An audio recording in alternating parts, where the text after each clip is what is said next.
Second row middle, Dave Biddle, 24/7 Sports. Ryan, schematically, how much different is Michigan under Mike McDonald compared to what they were under Don Brown? Significantly different. Yeah, I think this style of defense is a little bit more NFL oriented. The way that they're structured, I felt like Coach Brown was a little bit more college oriented, and they're very good. They have very good personnel, and they've done a good job this year.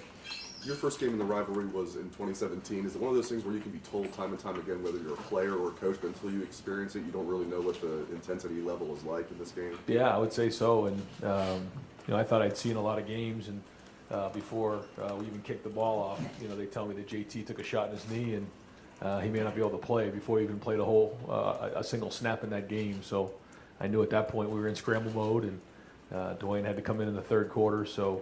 And every year it's a battle. Second row left, Bill Landis, The Athletic. Ryan, playing Craig Young at cover safety last week, playing him just sort of a little more in general in that role, was that kind of using the guy's skill set dependent on the matchup you guys had there? That's what it was, yeah.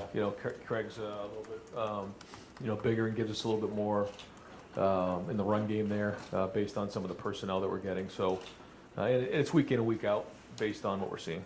And with a guy like that, I'm sure he had thoughts on what his role might be this year. He's not played a ton. You moved him around a little bit. Just how do you see him handle all of that to now he's at the point where you're counting on him late in the season? Yeah, no, he's had a great attitude all year, and I think because of that, he's playing late in the season for us, and he's a very important part of our defense. I thought that he's worked really, really hard. His attitude's been great, and so here we are in some of our biggest games, and he's out there. Front row right, Joey Kaufman, The Dispatch. Ryan, coming into this year, Denzel Burke had played corner a ton in high school, played some receiver, then was hurt his senior year. Did you know he could, make this much of an impact from the start and to play as much as he had and count on as much as he had? We knew he was talented, but didn't know he'd be able to make the impact that he's had so far. And he's got a huge challenge this week, and he's going to work really hard in preparation for this game. This is his first rivalry game, so I know he's excited about that. But he has really, learned the position well and stepped right in. And he's very competitive, and I think that's the thing you notice week in and week out is how competitive he is, and how consistent he's been. Did he show that early on, like in camp? Yeah, he showed up pretty early in a couple of the spring practices. Even he's coming off of the shoulder injury. He made a few plays early on, and you can usually tell with a young player when they make a couple plays, you have one. Front row left, Stephen Means, Cleveland.com. Ryan, obviously you guys didn't play Thibodeau, and you guys handled Karlaftis pretty well. As a quarterback, when you know there's two guys that you kind of have to deal with, like what's going through your mind when you know that either side there's a guy who come get you? Yeah, very big challenge for our tackles and for our whole offense. These guys do a great job off the edge and up front too. The two inside guys are very powerful. They do a great job in coverage, so it's going to be a big challenge for our guys in protection and for CJ and everybody. But it's also going to be the receivers to make sure they're getting open with separation. It's everybody across the board. It's the running backs picking up things, and so yeah, very, very talented, very powerful on the edge. They mix up their rushes, so again, big challenge. When there is two of them, does it kind of change the game plan a little bit, like you want to get the ball out of your quarterback's hands a little bit quicker just to help those tackles out? I mean, you can do different things, but at the end of the day, you don't want to, get crazy and start to, deviate from what you do well, but you have to know where they are and you have to respect them for sure. Third row left, Dan Hope, 11 Warriors. Yeah, Ryan, I saw in the game notes, but I think Thayer's the only guy who's started against Michigan. A lot of your starters haven't even played against Michigan. How do you make sure that the guys are ready for everything this rivalry entails?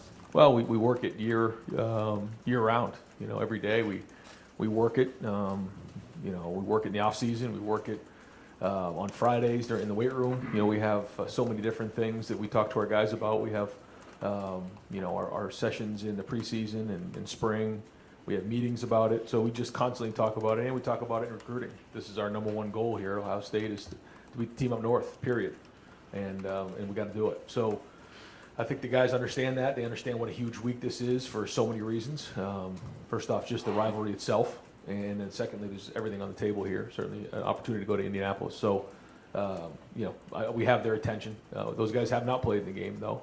And, it's the first time for everything. So they got to do a great job in preparation. But at the end of the day, they can't also make it bigger than it is. They have to just go out there and prepare and do what they've done all season. Do you feel like this team is peaking at the right time to where you're ready to go play your best football in these biggest games of the year? I mean, I hope so. I think, now that we're 11 games into this thing, we know who we are and we know what we need to do. And when we're all playing together, then, we're pretty dangerous. But, all it takes is a little bit off, a little bit, here and there, and it's different. So that's why we have to bring it every week. And that's what we talked about going into last week is, the best team doesn't win, the team who plays the best win. You have to play the best. And how do you do that? You prepare during the week at a high level. So the competition is on this week to prepare as high as we possibly can. And even then, it only gives you a chance.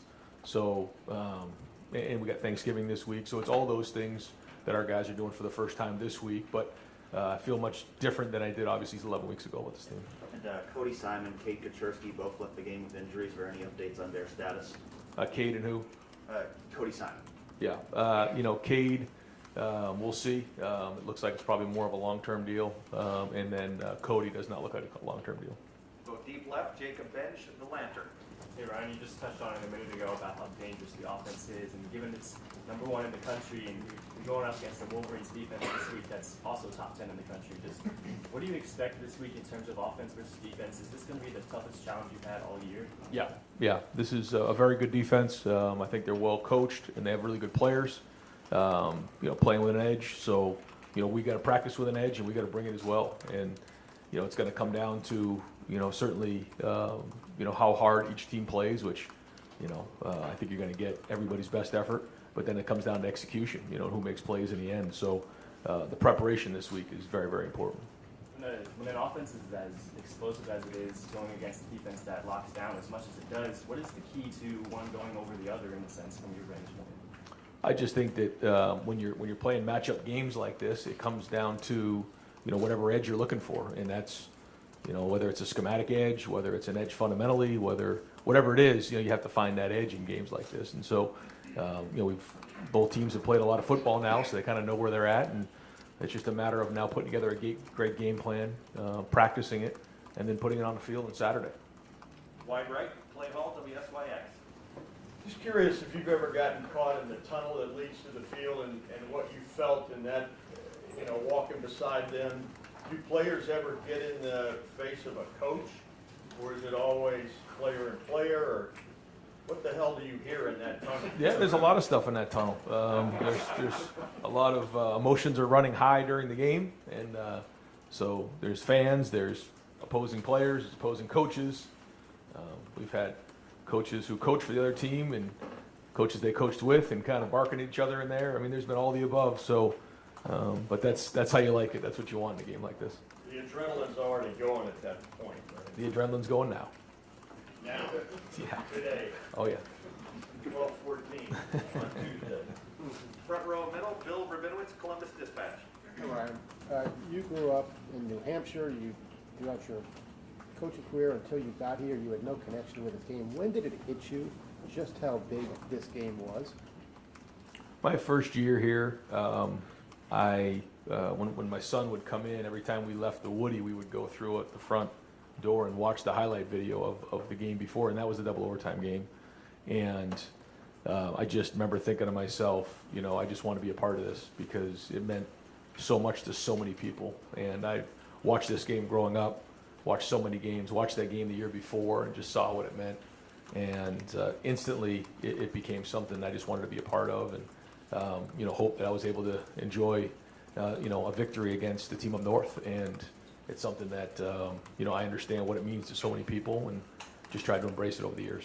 Can you describe the pressure that you feel, especially in a game like this one with so much at stake? And it's not just the rivalry; it's everything else this year. Yeah, I try not to focus on that because it doesn't do you any good. When you start to think about what you just said, it can become overwhelming for anybody. To say it isn't, that's not accurate. So what do? You just get right back in it right now. Let's go. Let's have a great day today. Let's have a great team meeting. Let's have a great practice, and let's just try to grind the best we can as we get into Saturday at noon. And I don't know what else to tell you other than, there is a lot of pressure, and that's the way you want it. You want this game with everything riding on it at their place. It's going to be, wild environment, and again, that's why you come to Ohio State. Front row right, Austin Ward, Letterman roll. Urban pretty famously would look for, quotes or comments from analysts or the other team and use that message board material sometimes. What's your philosophy on that? Do you find it works? Do you want it? Do you look for it? Do you use it? I mean, we focus on ourselves, but, there's obviously a social media out there, and there's, guys read things here and there, and, we certainly don't need extra motivation for a game like this. Everything's riding on it. It's the rivalry game, but I know the guys are always watching and see what's going on up there. Is there even an actual bulletin board anymore, or is that?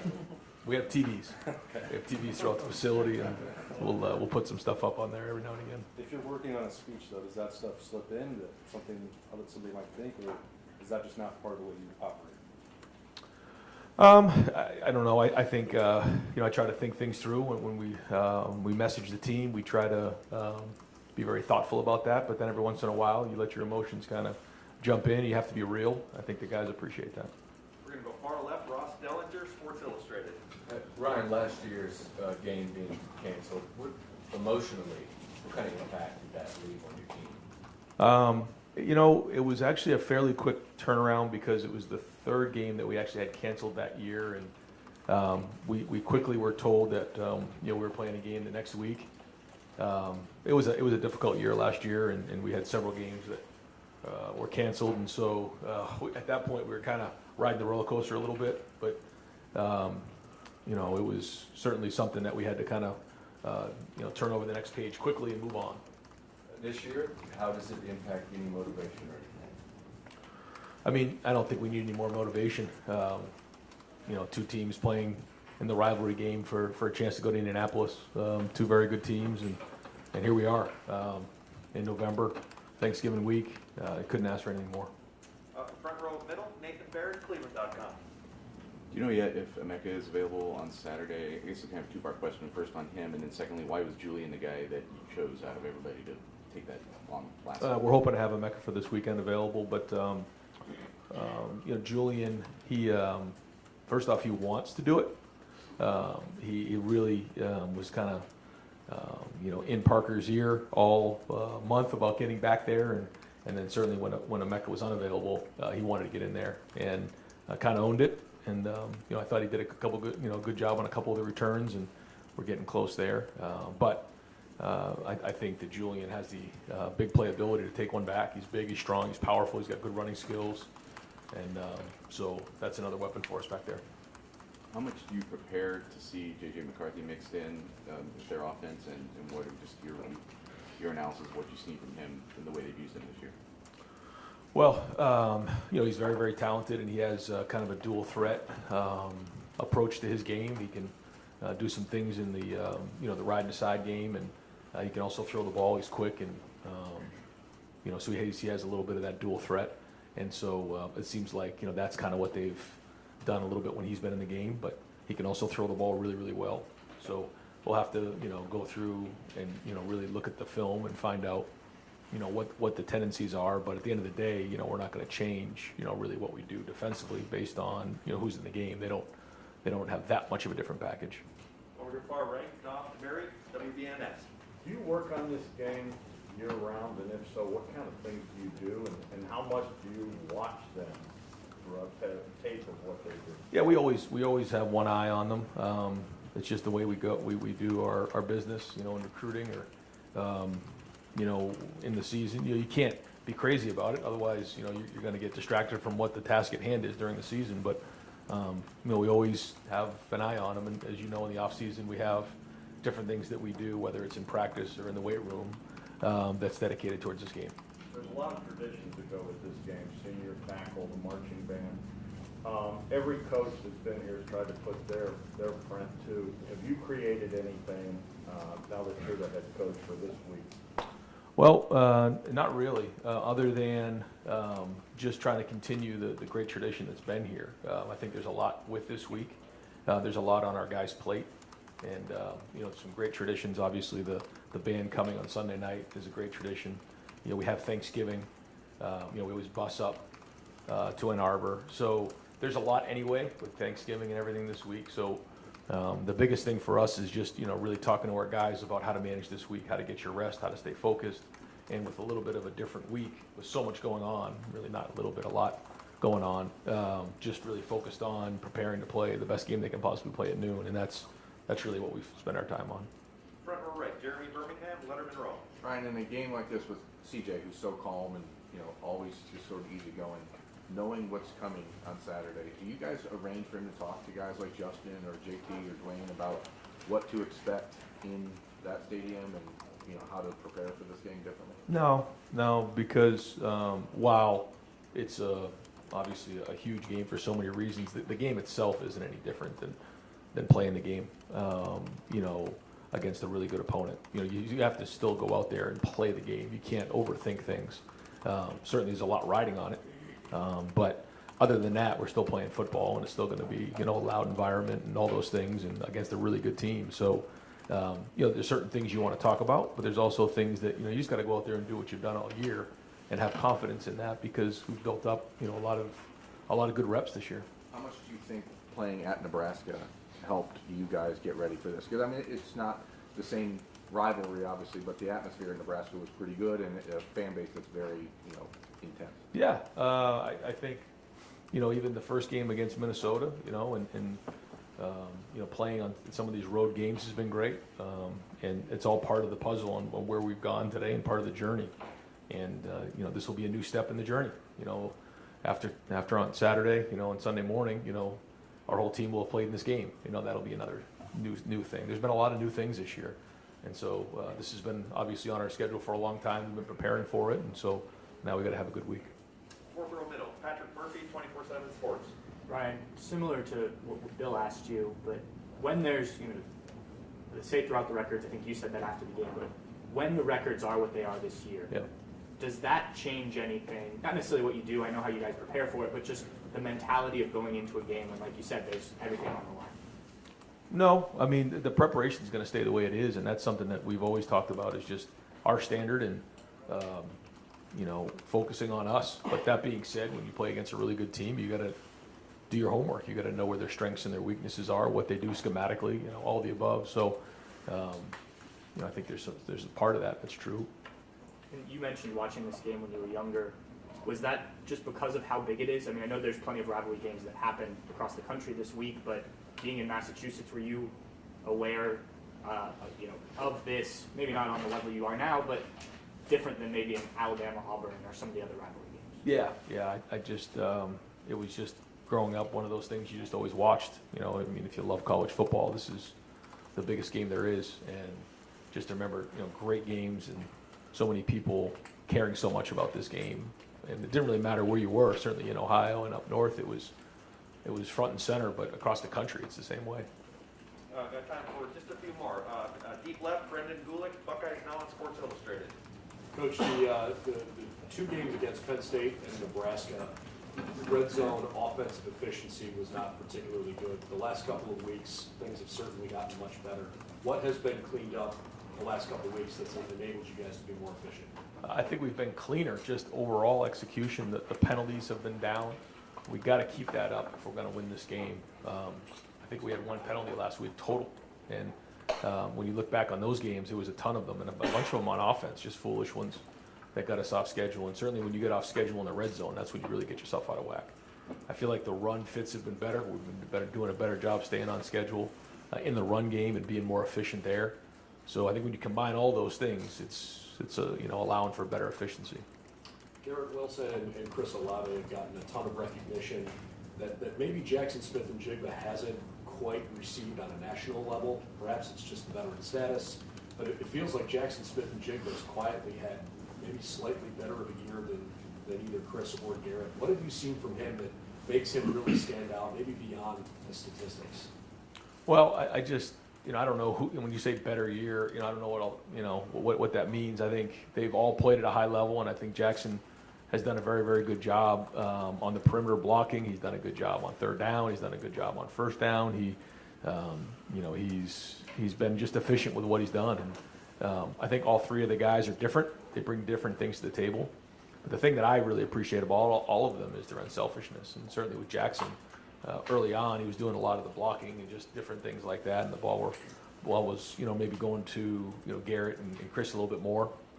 But, you never saw him get selfish about it at all. And then all of a sudden it's come around and he's played well. So all three of those guys got to play well. You just don't know going into a game who's going to get the majority of those touches. And it's not anything good or bad, for any three of them. It's just sometimes the way the game goes. Third row right, Tim May, Letterman row. Yeah, just a couple of quickies. Ryan, has CJ wrung out the offense the last couple of weeks, meaning has he gotten pretty much the most out of it you could ask for when he's in there? And do you see that continuing to evolve, his ability to find the guy? Oh, yeah. I mean, the issues are always there. I say that all the time. And it's our job to make sure we identify what those issues are and to be clean. And, certainly the efficiency's been much better, but, by no means perfect, anybody on offense. And so, we got to continue to grow and get build and get stronger and keep upgrading. Like we talked about, every week has got to be an upgrade. And do you personally, with everything you've got going on, are you able to find quiet time for yourself? Do you make quiet time for yourself to just think through things? Do you have that, or do you even have to do that? Someone asked me about 3 or 4 years ago in the off season, we were talking about just the day-to-day stuff, and someone asked me, so when do you have time on your own? And I thought for myself, boy, I never do. And really thought about that long and hard. And then during the pandemic and during COVID, I had an opportunity to kind of spend a little more time by myself just because of the way things were. And so I tried to do that some. Certainly not on a week like this. There's no time. Every single second is you have to maximize every single second. So by the time that game's over, you're blown out. It's just the way it goes. But during the season, I do try to find some time. Certainly, you don't get to see your family much. So when you do have free time, you like to be around your family because that kind of gives you a lot of peace as a coach, is being around your wife and kids, and they certainly do that for me. But every once in a while, it is good to have a little peace and quiet. I would say the only time right now would maybe be in the car. You just turn the music down and just take about 15, 20 minutes and enjoy a little time on yourself. And one other quickie, do you have a propensity in games like this, you personally, to be more tight or more loose when it comes to like literally calling the offense? I mean, what have you found? I don't know. I mean, I think it just depends on the situation of the game, and there's so many variables at play, and you just have to do whatever you think is best to win the game. And if that means winning 10-7, that means winning 10-7. That means winning, 62-60. That's what you got to do too. You don't know what that scoreboard is going to look like, and it isn't about anything other than winning the game. And whatever you think is best at that time, you got to do. And final questions, third row right, Doug Lamery, Cleveland.com. Just out of curiosity, do you know Mike McDonald at all? You ever met him? I don't. No, I don't. You talked about watching that 2016 video with RJ, right? That kind of helped introduce you. That wasn't just an Ohio State-Michigan game the year before you got here. That was like a great game, right? Double overtime. Sometimes there are games that sort of enter the fabric of the rivalry a little more than others, right? You guys dropping whatever it was, 62 and 56 the last 2 times in this game. What do you think that has done to the rivalry for your offense the last 2 times in this game to show out like that? How has that affected the rivalry? I don't know. I don't know. I think maybe when it's all said and done, and I'm done here, we can go back and look at some of those things. But right now, it's like I'm so focused on this game right now and trying to maximize our team and get ready to play in this game. And I certainly appreciate the question, but that means nothing. Then we got to play really good in this game, and then maybe in a few years, we can go back and look at what these years have been like. But all I can think about is playing this game. They threw the ball to Donovan Edwards 10 times last week. There have been, for instance, Chris Olave for you guys his freshman year, end of the year, 2 touchdown passes against Michigan. Yep. What does it take for a freshman skill guy to come on like that at the end of the year? And how does that affect your prep when all of a sudden Edwards is a much bigger part of their game plan than they had been previously? Yeah, good player. We recruited him. He's the same year as Trey, and has a good skill set. So like you said, when Chris that freshman year, he blocked the punt, had 2 touchdown catches. Then the next year, Garrett really came on the scene, and that was a big game for him as a freshman. And so I use those two examples all the time to a young freshman that, sometimes it takes that full year for you to get your feet in the ground. And certainly Donovan's a good player and a lot of respect for him. And so it looks like he's really coming into his own right now. So we got to be aware of where he's at. And then I'm going to ask you an awards question that maybe you don't want to answer because it's Michigan week, but they just released a bunch of the individual award finalists today. Biletnikoff Award, for instance, 3 guys, 3 receivers, no Ohio State guys. All American teams are being selected right now. Some of us in this room are voters on stuff. From your viewpoint, what would your advice be to any voter on all this stuff about how you differentiate a team that has a lot of good players doing something and maybe guys who are standouts and are great players, but stand out more on other teams? I think you know what I'm asking, and I just think, again, we vote for this stuff. It can be hard. I'm just curious what your advice would be on that. Yeah, and I don't like talking about it during this week, and I usually don't like talking about it in general, individual awards, but I will say that I agree. I think the individual award should go to the best players, not necessarily the best statistics. And I think that sometimes there's a lot of, different scenarios for the players at Ohio State. We just, like you said, we have several good players on both sides of the ball. And sometimes we get into games where they're maybe not playing as many snaps as some of the other guys across the country. So I think that should be taken into consideration. Great. Coach, thank you very Okay, much. thanks.